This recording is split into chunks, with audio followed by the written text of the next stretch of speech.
মালদায় ফের খুন তৃণমূল কর্মী। গতকাল থেকে নিখোঁজ থাকার পর আজ সকালে আমবাগান থেকে গুলিবিদ্ধ তৃণমূল কর্মীর রক্তাক্ত দেহ উদ্ধার।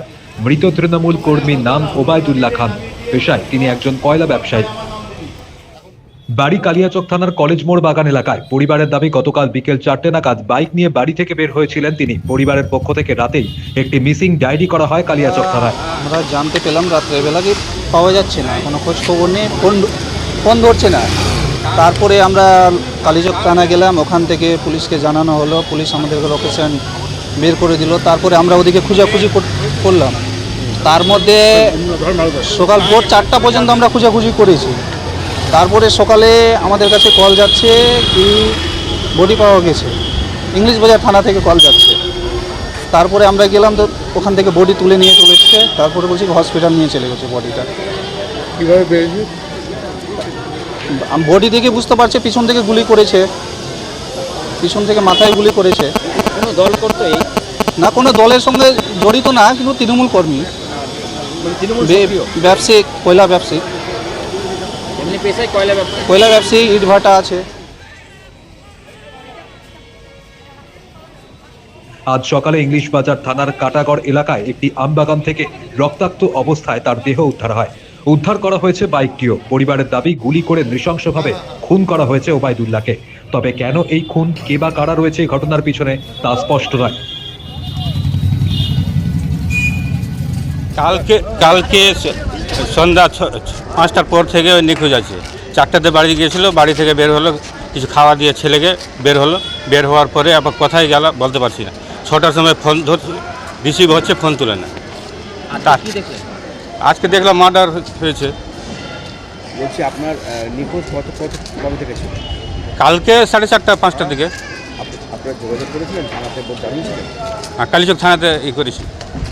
হ্যাঁ, কি মনে হচ্ছে এখন মার্ডার হচ্ছে, গুলি করেছে ঠিক না, ওইটার সমস্যা আমরা করতে পারবো না। দেখবে, তদন্ত করবে, থানা কে কী করেছে না করেছে। আমরা বলে যেত আমাদেরকে কি আমি অমুক জায়গায় যাচ্ছি, অমুক জায়গায় লেনদেন আছে, তাহলে ধারণা করতাম কি ওরা মেরেছে। কিন্তু এখন তো বলতে পারছি না, এখন কোথায় গেল, কে মারলো না মারলো। কি করতেন ইনি? কয়লার ব্যবসা করতো। এমনি কোনো শত্রুতা আছে? কার শত্রুতা নাই। যা শুনেছি, কালকে বিকেল 4টা থেকে দাদা নিখোঁজ ছিল। তারপর থেকে তো আর কোনো হয়নি। দিয়ে আমরা কালীচক থানায় একটা জিটির করি। জিটি করার পর যা হয়েছিল, আমরা মানে আমাদেরকে যেটা কার্তিকবাবু স্যার আমাদেরকে জিটির এটা লোকেশনটা দিয়েছিল, আমরা লাইভ লোকেশনে গিয়ে খোঁজাখুঁজি করেছি। দিয়ে তারপরে আর কোনো খবর পাওয়া যায়নি। 3টা সাড়ে 3টার নাগাদ আমরা বাড়ি ঢুকি। তারপরে সকাল আবার আমরা থানায় আসি। থানায় এসে যেটা আমরা আবার মেজবাবুকে কমপ্লেন করলাম, তো মেজবাবু বললো যে আমরা দেখছি।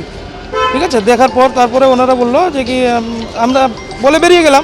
তখন স্যার বললো যে কি ঠিক আছে তোমরা চলে যাও।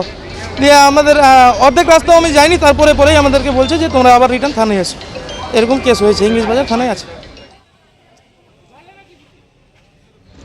দেখুন, আমরা ময়নাতদন্ত রিপোর্ট আসার পরেই প্র্যাকটিক্যালটা বলতে পারবো। তবে যতটুকু আমাদের কাছে প্রশাসনিক লেভেলে খবর, তাতে মাথার পিছনে লেগেছে। এখন সেই লাগাটা কিসের আঘাত, সেটা আমরা হয়তো তদন্তর পরিপ্রেক্ষিতে বুঝতে পারবো। তবে যেটাই হোক, সেটা তো অস্বাভাবিকই খুব। পরিবার তো দেখুন, যার হারিয়েছে সে তো বলবেই, বা গুলিও হতে পারে। কিন্তু আমি একটা দায়িত্বপূর্ণ জায়গাতে বলতে ওটা পারছি না যে কি হয়েছে। আমি অলরেডি কথাও বলেছি, পুলিশ আইসির সঙ্গেও কথা বলেছি, সবার এসপির সঙ্গেও কথা বলেছি। ওনারা ম্যাটার্সটা দেখছেন। সে যেটাই হোক, আঘাত পেয়ে মারা গেছেন, এটা নিশ্চিত। উনি কি তৃণমূল কর্মী ছিলেন এবং কি ভূমিকা? দেখুন, এখানে পার্টির ব্যাপারটা সব জায়গাতে না জড়ানোই ভালো। আমরা রাজ্যে আছি, তার মানে বেশিরভাগই ধরে নিতে হবে যে তৃণমূল। কিন্তু আমি এটা মনে করি না যে ঘটনাটা ঘটেছে যারা ঘটনা ঘটায়, কারণ আমরা ওইভাবে আমি পলিটিক্যাল কোনো দিনই স্টেটমেন্ট দিইনি। তারা কিন্তু অপরাধী, সে যে পার্টিরই থাক, যে দলেরই থাক, যে করিয়েছে সে বিকৃত মস্তিষ্কের এবং অপরাধীর শাস্তি। মানে কেন মারা হয়েছে আমরা চেষ্টা করছি। আমি অনেকক্ষণ ধরে পুলিশের সঙ্গেও কথা বলেছি, পরিবারের সঙ্গেও কথা বললাম, এবং আমার ওখানকার যারা নেতৃত্ব আছে তাদের সঙ্গেও কথা বলে আমরা জানার চেষ্টা করছি। কিন্তু খুব ভালো ছেলে, ওর সঙ্গে যে কারোর বিবাদ ছিল সেরকম এখনও পর্যন্ত উঠে আসছে না।